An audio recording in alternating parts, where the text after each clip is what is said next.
तो हम लोग बात कर रहे थे बेटा कि मोलैरिटी आपकी m इज इक्वल टू, देखिए W upon molecular weight into volume 1000, इस तरीके से मोलैरिटी का डेफिनेशन हो जाएगा।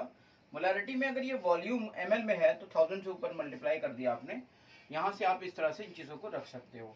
नंबर ऑफ मोल्स बेटा, नंबर ऑफ मोल्स अगर वेट के टर्म में दिया है, जैसे किसी का वेट दिया है तो आप नंबर ऑफ मोल्स को इस तरह से निकाल कर रख सकते हो। लेकिन अगर किसी का नंबर ऑफ मोल्स किसी और टर्म में दिया है तो वैसे भी आप रख सकते हो।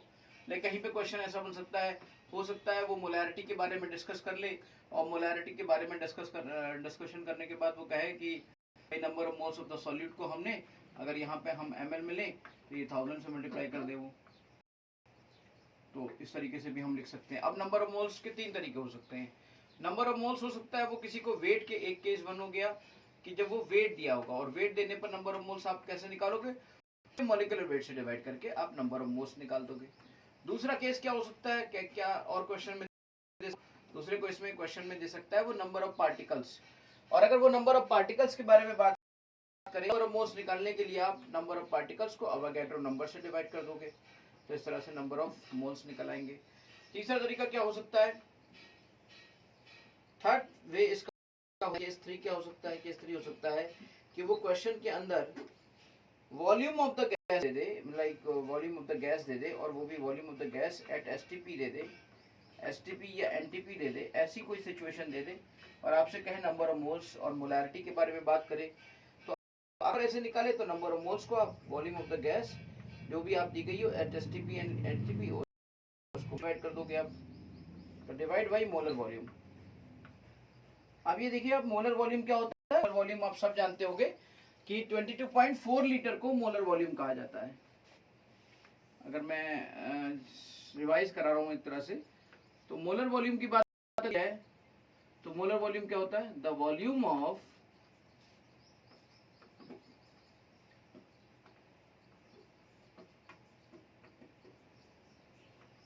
One mole of the volume of 1 mole of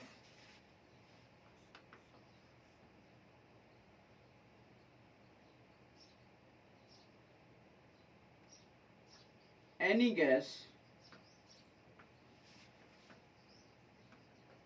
at STP, the volume of 1 mole of any gas at STP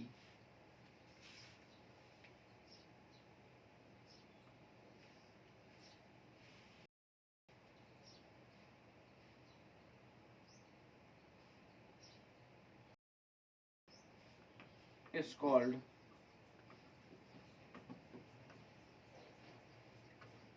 molar volume, is called molar volume। ठीक है,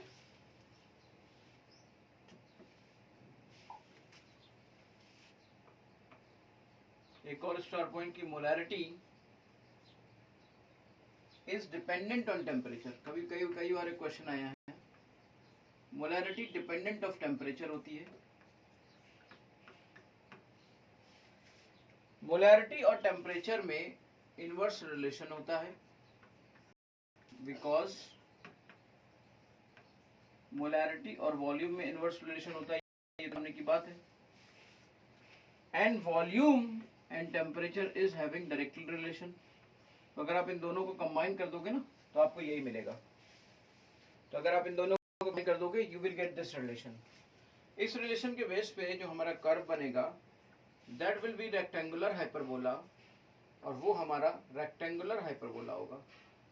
that will B rectangular hyperbola, उसको हम रेक्टेंगुलर हाइपरबोला की तरह से use, ठीक है।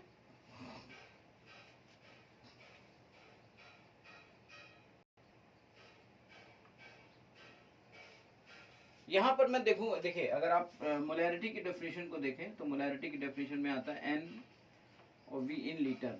अगर आप यहाँ से एम और वी को मल्टीप्लाई कर दें तो एम और वी में आप समझ सकते हो ये नंबर, यानी कहीं पर अगर आप एम और वी इन लीटर की बात करें इसका मीनिंग होता है एन, यानी कि number of moles of solute. इसका यूज है बहुत सारे रिएक्शंस में, number of moles of solute, and small N का मतलब यही होगा। अगर यहाँ पर बेटा ये वी एम एल ले लें, आप एम एल में ले लें, तो ये वैल्यू एन इंटू हो जाएगी, and that will be is equal to number of millimoles, और तब हम मिलीमोल्स की बात कर पाएंगे कि नंबर ऑफ मिलीमोल्स क्या होते हैं। ठीक है, सो ये आपका हो गया नंबर ऑफ मिलीमोल्स, ये आपका हो गया number of millimoles, number of millimoles, number of moles, ये चीजें आपके सामने आ गई बेटा। m is dependent of temperature. ठीक, इन सब का यूज करेंगे हम क्वेश्चंस के अंदर। जो m होता है रिएक्शन अंदर हम देखें, इन रिएक्शंस मोलैरिटी का यूज अगर देखा जाए तो कुछ रिएक्शंस आपकी equal number of moles react करते हैं, Na Nb, और वो प्रोडक्ट आपका बनाती है, यानी जिनके एक केस बनता है कि उनके equal number of moles react करते हैं। केस 1 कि आपके equal number of moles react करते हैं, उस सिचुएशन पर हम सिर्फ M1B1 बराबर M2B2 लगाकर एक दिया होगा दूसरे का पता निकाल लेते हैं कि क्या हो सकता है। ठीक, केस 2 ये हो सकता है, केस 2 ये हो सकता है कि n डिफरेंट मोल्स आपके रिएक्ट करें। तो अगर डिफरेंट मोल्स रिएक्ट कर रहे हैं तो इन दैट सिचुएशन ये आपका M1B1 upon N1 is equal to M2B2 upon N2, इस तरीके से बेटा रिलेशन होते हैं।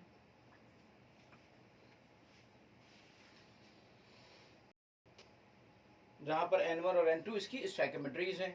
M1 पहले केस की मोलैरिटी है, B1 का वॉल्यूम है, M2 दूसरे केस का मोलैरिटी है, दूसरे केस का वॉल्यूम है। ये रिएक्शंस के अंदर हो गया बेटा। अब अगर हम बात करें मोलैरिटी ऑफ द मिक्सचर की, तो मोलैरिटी ऑफ द मिक्सचर में अगर आप मोलैरिटी ऑफ द मिक्सचर निकालना चाहते हो तो इसका फॉर्मूला होता है सिग्मा mv, सेम टाइप की चीजों को जोड़ा जाता है, अपॉन सिग्मा v। अगर जनरलाइज करना चाहते हो तो M1B1 plus M2V2 plus M3B dash divided by V1 plus V2 plus dash dash dash. इस तरह से आप मोलैरिटी ऑफ द मिक्सचर को कैलकुलेट कर सकते हो। ठीक है, मोलैरिटी की बात अगर की जाए और मोलैरिटी में और केसेस को देखा जाए तो बहुत सारे मोलैरिटी के केसेस आ सकते हैं। जैसे कि मैं अगर बात करूं आपसे और मैं कहूं कि मान लीजिए एक केस है आपका जहां पर उसकी मोलैरिटी M1 है, उसका वॉल्यूम V1 है। अब कितना वाटर ऐड कर दिया जाए कि उसकी मोलैरिटी M2 हो जाए, तो इस सिचुएशन को भी हम लोग सॉल्व कर लेते हैं। ये भी इस तरह क्वेश्चंस इस तरह की कैटेगरी के भी आते हैं। क्वेश्चन की सारी कैटेगरीज आपको बताई जा रही है कि मोलैरिटी में कितने तरह के क्वेश्चंस आ सकते हैं। जब आप इसकी बात करते हो तो ऑब्वियसली आप यहाँ पे वॉल्यूम भी V2 हो चुका होगा। अगर आप ध्यान दो तो V1 प्लस वॉल्यूम जो वाटर का ऐड किया है वही तो V2 होगा, और यहाँ पर जो वाटर आपने ऐड किया तो सॉल्वेंट ऐड किया है, मोल्स ऑफ सॉल्यूट तो इक्वल होंगे, और number of moles of solute equal अगर होंगे दोनों केसेस में तो यानी कि N1 is equal to N2 है, और number of moles of solute N1 का मतलब क्या होता है M1B1। अब ये भी थोड़ी देर पहले मैंने बताया मतलब क्या होता है M2V2। In place of V2 what you can put, V2 तो दिया नहीं है, V1 दिया है, दिया क्या है वाटर दिया है। आपको निकालना क्या है, आपको निकालना है आपको मोलैरिटी, राइट। तो इस तरीके से आप या कितना वॉल्यूम ऐड करें कि मोलैरिटी M2 हो जाए, या कितना क्या किया जाए कि ये ऐसा हो जाए। तो इन दैट सिचुएशन जो भी चीजें आपकी गिवन है, जो भी आप पूछी गई हैं उनको आप रख दो, आपकी वैल्यूज आराम से चीजें आपकी निकल आएंगी।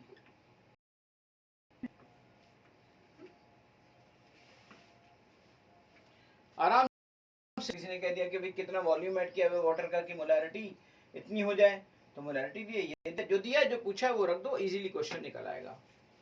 कई बार क्वेश्चन के अंदर जैसे आप नॉर्मली डेफिनेशन जानते हो मोलैरिटी की, और मोलैरिटी की डेफिनेशन में दिया जाता है moles of solute divided by volume of solution, और वॉल्यूम ऑफ सॉल्यूशन नहीं दिया जाता है। कई बार ऐसा होता है क्वेश्चन के अंदर कि वॉल्यूम ऑफ सॉल्यूशन नहीं दिया जाता है, तो आप समझो कि वॉल्यूम ऑफ सॉल्यूशन क्या होता है, what we can define volume of solution. तो आप समझ सकते हो कि अगर कहीं पे उसका वेट ऑफ सॉल्यूशन दिया हो और उसकी डेंसिटी ऑफ सॉल्यूशन दी हो, तो इस तरीके से आप उसको दोनों को मल्टीप्लाई कर लोगे तो वॉल्यूम ऑफ सॉल्यूशन आ जाएगा। अब सवाल उठा कि sir wait of solution density of solution तो नॉर्मली दी जाती है, लेकिन अगर वेट ऑफ सॉल्यूशन ना दिया हो तो क्या मतलब होगा। तो मैंने कहा वेट ऑफ सॉल्यूशन अगर तो मतलब होगा कि वेट ऑफ सॉल्यूट निकाल लो और वेट ऑफ सॉल्वेंट निकाल लो, दो ऐड कर दोगे तो वो वॉल्यूम वेट ऑफ सॉल्यूशन आ जाएगा बेटा। इसका मतलब क्वेश्चन इस तरह का आ सकता है। मैं सारे के केसेस का डिस्कशन कर रहा हूँ कि इस तरह के क्वेश्चंस आपके सामने आ सकते हैं। यहाँ पर आपकी मोलैरिटी की number of moles of the solute divided by volume of solution. अब volume of solution weight of solution into rho of solution, या volume weight of solution is equal to weight of solute plus weight of solvent.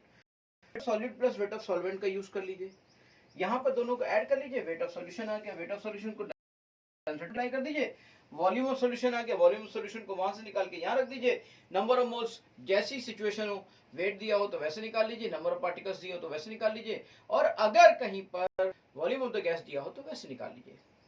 मतलब इसके सारे जो भी cases हैं वो हम लोग डिस्कस कर रहे हैं कि how many cases there may be possible for this reaction. इन चीजों को हम लोगों ने समझ रहे हैं चीजों को कि कैसे ये हो रहा होगा। अब इस बात को यहां समझिए जरा, कई बार इस तरीके के भी आते हैं, like find molarity of pure HCl, find molarity of pure water. तो ऐसे क्वेश्चन की इनसे थोड़ी सी अलग होती है तरीका। Find molarity of pure water या प्योर HCl,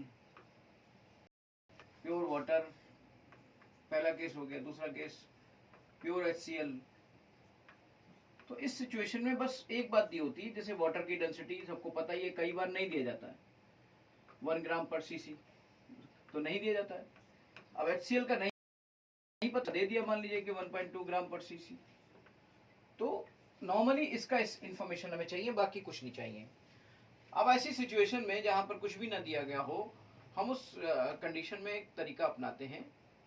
एक तरीका ये अपनाते हैं बेटा कि let the volume of solution is 1 liter, let the volume of solution is 1 liter। हम वॉल्यूम ऑफ सॉल्यूशन 1 लीटर लेते हैं। 1 लीटर का मतलब होता है 1000 ml, और अगर ये वाटर तो फिर कुछ और होगा नहीं। इसका मतलब यहाँ पर अगर मैं वेट की बात करूं, वेट ऑफ सॉल्यूशन की, तो ये वॉल्यूम ऑफ सॉल्यूशन हो गया, और वेट ऑफ सॉल्यूशन कह दूं तो 1000 इंटू 1 यानी कि 1000 ग्राम हो गया। और सॉल्यूशन ही यहाँ पर किसका है, सॉल्यूशन ही वाटर का है, और वाटर ही ऐसे क्या ले लेंगे हम, ले लेंगे। तो अगर मैं मोलैरिटी निकालूंगा तो मैं मोलैरिटी में क्या रखूंगा, wait of solute divided bye molecular weight of solute. Molecular weight of solute कौन है, वाटर, तो वाटर का कितना होगा 18। वॉल्यूम ऑफ सॉल्यूशन कितना है, लीटर रख दिया। अब आप मुझे बताइए, इस मोलैरिटी की डेफिनेशन के हिसाब से मैंने निकाल लिया, और इसकी वैल्यू आप जब कैलकुलेट करोगे ना तो आपको ये वैल्यू आएगी सामने। बिल्कुल इसी जगह पे यहाँ पर भी ऐसे ही करना है। अगर HCl दिया तो HCl की डेंसिटी रख दो, उसका प्योर HCl है तो वही सॉल्यूट हो गया, प्योर HCl तो वही सॉल्यूट हो गया, तो उसके हिसाब से उसकी मोलैरिटी, तो उसका मोलर मास रख दिया यहाँ पर, उसका मास रख दिया, and you will get the right answer, और वो भी ऐसे ही निकलेगा। तो मोलैरिटी पे बेस्ड ज्यादातर क्वेश्चंस जिस तरह के आते हैं उस केसेस मैं आपसे डिस्कस कर रहा हूँ, और ऐसे बहुत सारे केसेस हमारे पास हैं, और एक तरह से हम एक बार पहले डिस्कस भी कर चुके हैं। तो मुझे लगता है अगर आपने पहले नहीं भी देखे हैं वीडियोस, तब भी आपको बहुत ही हेल्पफुल ये वीडियो रहेगा आपके लिए, क्योंकि इस वीडियो में आपको मोलैरिटी से रिलेटेड, नॉर्मेलिटी से रिलेटेड, और कितने तरह के क्वेश्चंस आ सकते हैं उन सब का डिस्कशन आपको मिलेगा। चलिए हम लोग इस पर बेस्ड क्वेश्चंस का डिस्कशन कर लेते हैं, जो कि खास तौर पर मोलैरिटी पे बेस्ड है, और मोलैरिटी से क्वेश्चन आए हैं। मोल फ्रैक्शन, मोलैरिटी से क्वेश्चन से कम आते हैं, मोल फ्रैक्शन से ज़्यादा आते हैं। तो हम लोग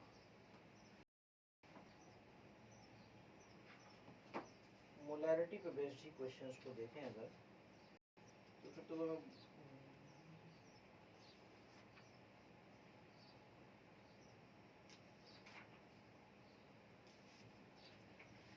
ऐसे ही बोल देता हूँ मैं, चलिए।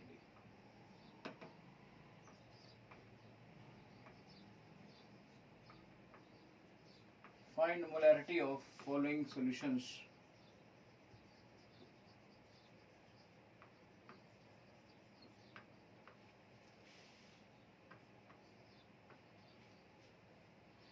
Following solution की molarity, like if you are taking this 49 gram H2SO4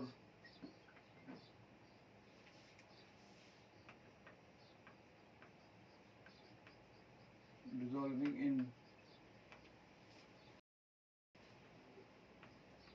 751 gram of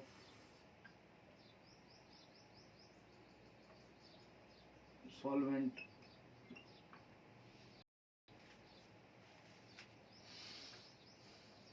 and making solution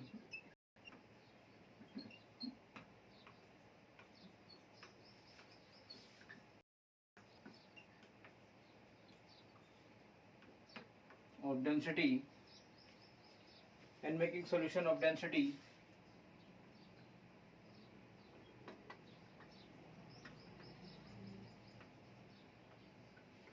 1.2 gram cc। ठीक है,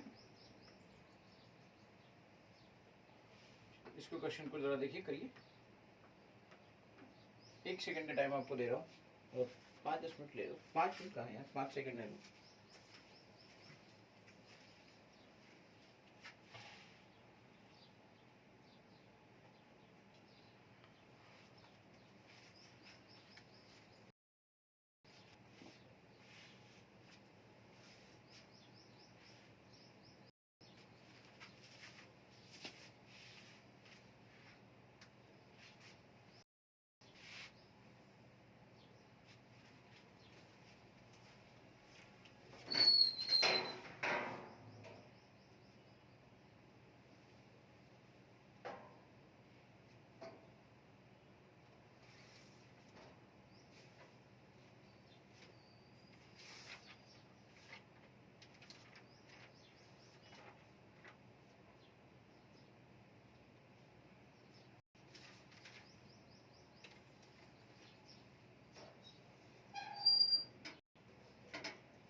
देखिए बेटा, यहाँ पर वेट दिया है आपका 49 ग्राम का, और वेट ऑफ सॉल्वेंट दिया है दैट इज बेसिकली 751 ग्राम का,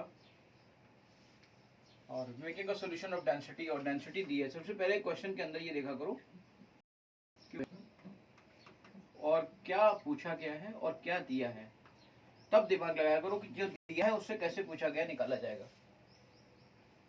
तो ऑब्वियसली अगर हमें मोलैरिटी निकालनी है, फिर मोलैरिटी के लिए नंबर ऑफ मोल्स चाहिए, नंबर ऑफ मोल्स के लिए वेट है हमारे पास, और लेकिन वॉल्यूम नहीं है हमारे पास, वॉल्यूम ऑफ सॉल्यूशन चाहिए। तो वॉल्यूम ऑफ सॉल्यूशन तक पहुंचने के लिए हमें कहा कि वॉल्यूम ऑफ सॉल्यूशन कैसे निकले। वॉल्यूम सॉल्यूशन के लिए हम जानते थे कि हमारा वेट ऑफ सॉल्यूशन, क्योंकि डेंसिटी दी है तो डेंसिटी से हम यहाँ पे मल्टीप्लाई करेंगे। डेंसिटी ऑफ सॉल्यूशन यानी वेट ऑफ सॉल्यूशन को निकालने के लिए हमारे पास वेट ऑफ सॉल्वेंट और वेट ऑफ सॉल्यूट होना चाहिए। सॉल्वेंट और वेट ऑफ सॉल्यूट इस तरीके से हो गया, ये हमारा weight of density of solution आ गया। वेट ऑफ सॉल्यूट हमारा दिस इज कॉल्ड 49, ये आपका 49 हो गया, और ये आपका 751 है। इसको हमने डेंसिटी से मल्टीप्लाई कर दिया, and that is basically 1.2 gram पर CC. In this way this we can find out volume of solution, और वॉल्यूम ऑफ सॉल्यूशन में अगर आप देखें, so you will get 800, it will be 800 ना, 800 इंटू 1.2। और मोलैरिटी निकालनी थी हमें, तो मोलैरिटी में वेट अपॉन मॉलिक्यूलर वेट,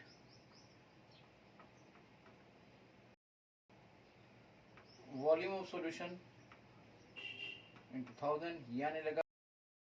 इस तरह से ये आपका weight, volume weight weight weight ये आ गया, और मॉलिक्यूलर वेट कितना होगा कैलकुलेट करिएगा, 98 आएगा।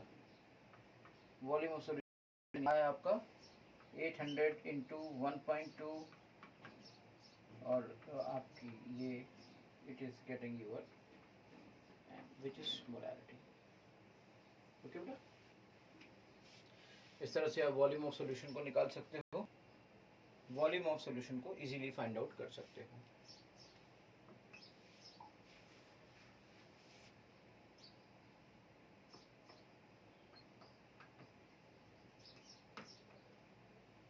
Find molarity of mixture if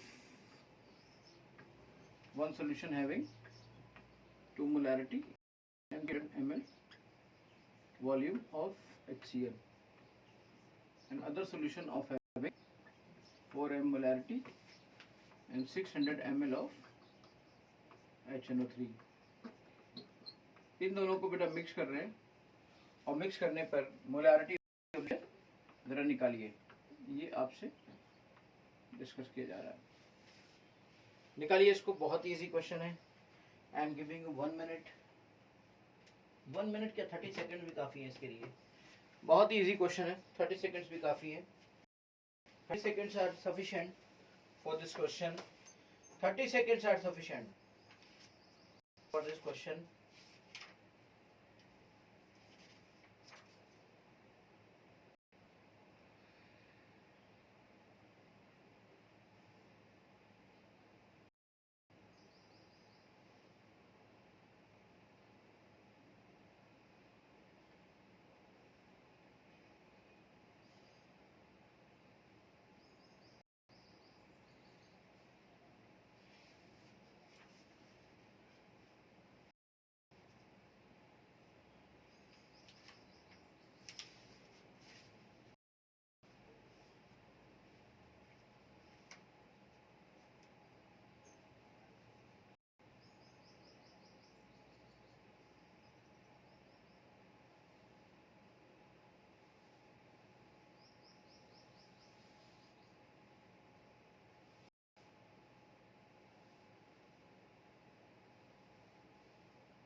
very easy question बेटा। मोलारिटी ऑफ द मिक्सचर आप सब जानते हो,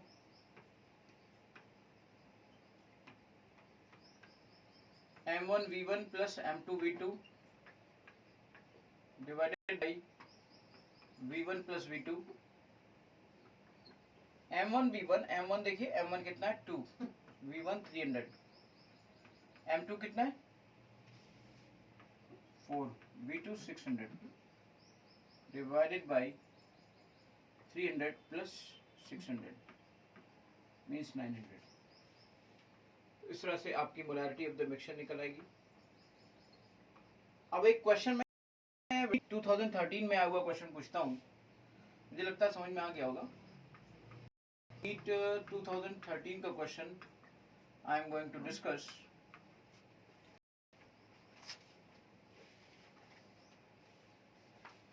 How many grams of concentrated nitric acid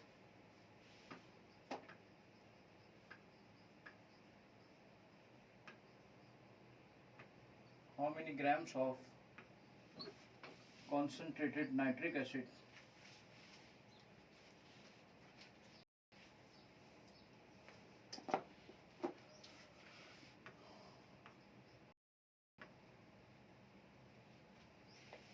solution should be used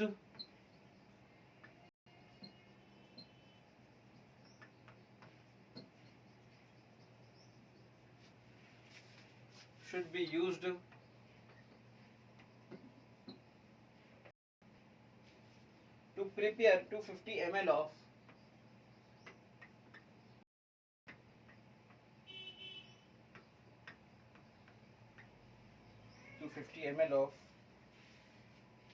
2m HNO3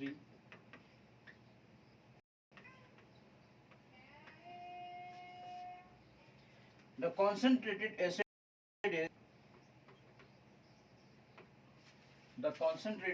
is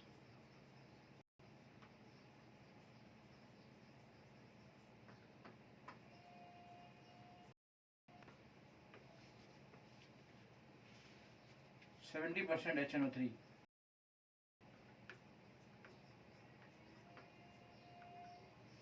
The concentrated acid is 70% HNO3.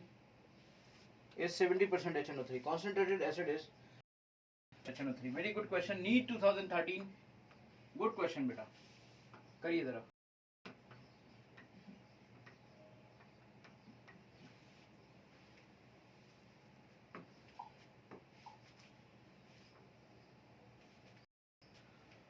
देखिए, how many grams of conc HNO3 solution should be used to prepare 50 ml of 2M HNO3 and the concentrated acid is 70% HNO3.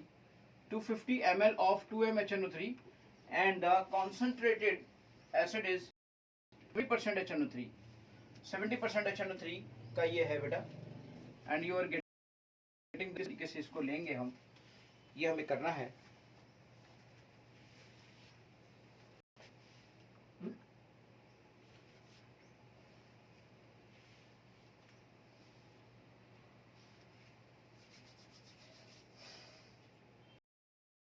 आप लोगों ने चलिए देखिए करते हैं.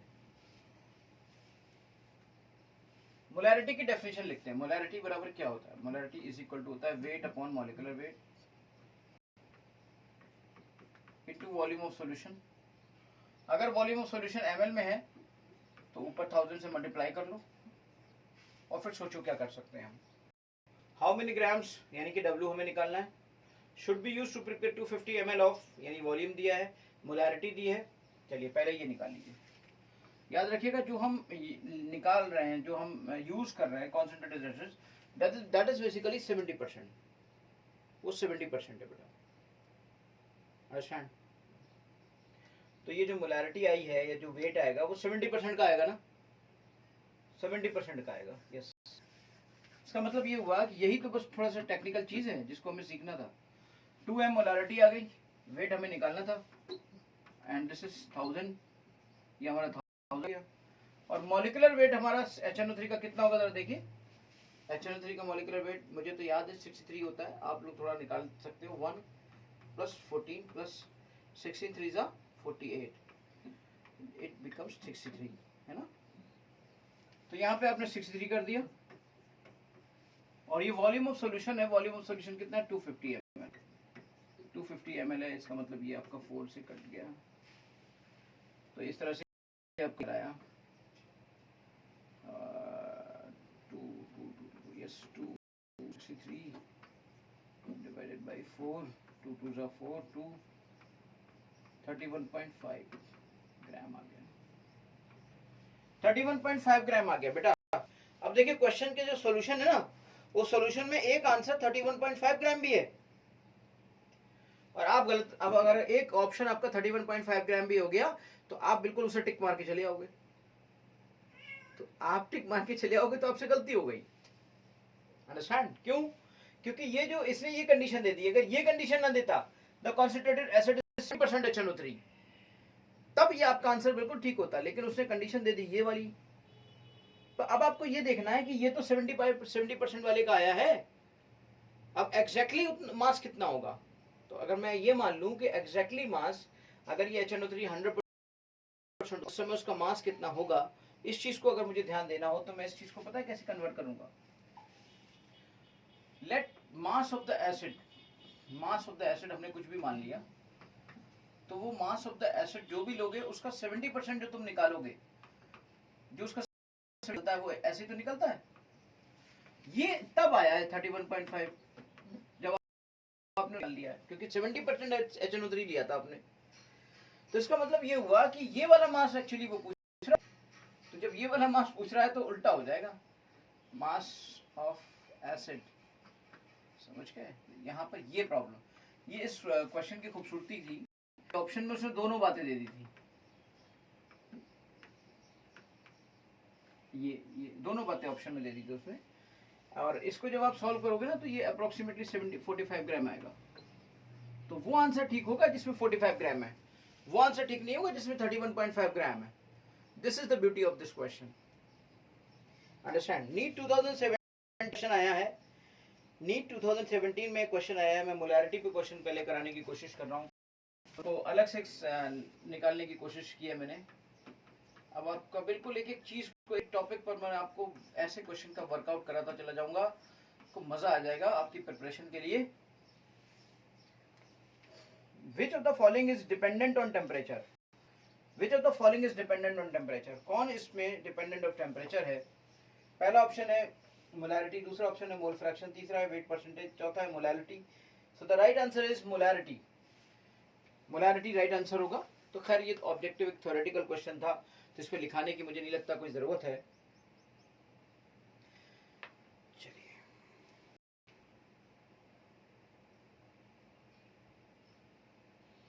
NEET 2002 में एक क्वेश्चन और आया मिक्सचर वाले का, उसको जरा देख लीजिए. क्वेश्चन आया है मोलैरिटी के मिक्सचर का, वो देख लेते हैं हम लोग. 2.5 litre of 1 m NaOH, 2.5 liter of 1 m NaOH solution is mixed with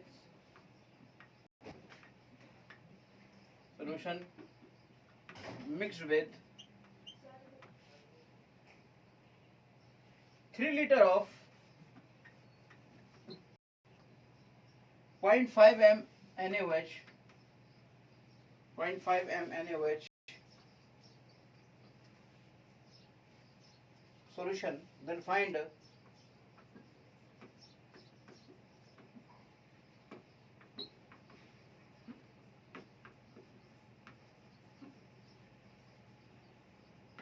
molarity of resultant solution.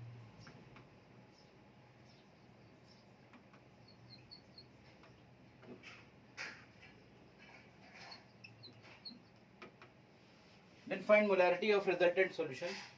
हम इसका डिस्कशन करते हैं बेटा.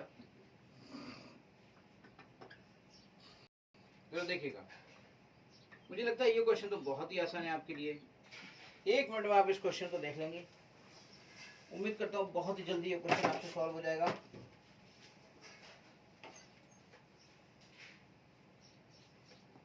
बहुत ही जल्दी आपसे हो जाएगा 2 मिनट के अंदर. पहला ऑप्शन है 0.8 m, दूसरा ऑप्शन है 1 m, थर्ड ऑप्शन है 0.73 m, फोर्थ ऑप्शन है 0.5 m.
इस क्वेश्चन तो आप करना चाहो तो बहुत ही इजीली है ना. ये तो मतलब मुझे लगता है आपके लिए बहुत ही, अभी थोड़ी देर पहले मैंने डिस्कस किया था m1v1 plus m2v2 divided by v1v2. देखो बेटा, प्रॉब्लम इसलिए नहीं है क्योंकि ये भी NaOH है और ये भी NaOH है. अगर दो चीजें अलग होती हैं तब टेंशन हो जाती है.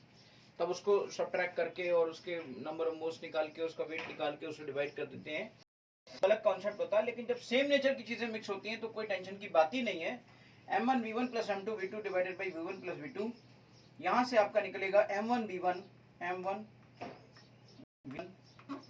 Plus m2v2 divided by v1 plus v2। v1 plus v2 का मतलब हुआ आपका यहाँ पे वॉल्यूम है 2.5 लीटर और यहाँ पे वॉल्यूम है आपका 3 लीटर। तो इन this way you can find out आपका 2.5 एंड दिस, मुझे लगता है आप कैलकुलेट करोगे तो ये तकरीबन 0.73 आएगा। जरा कैलकुलेट करके देखिएगा, इट विल बी नीट 2002 में ये क्वेश्चन आया था।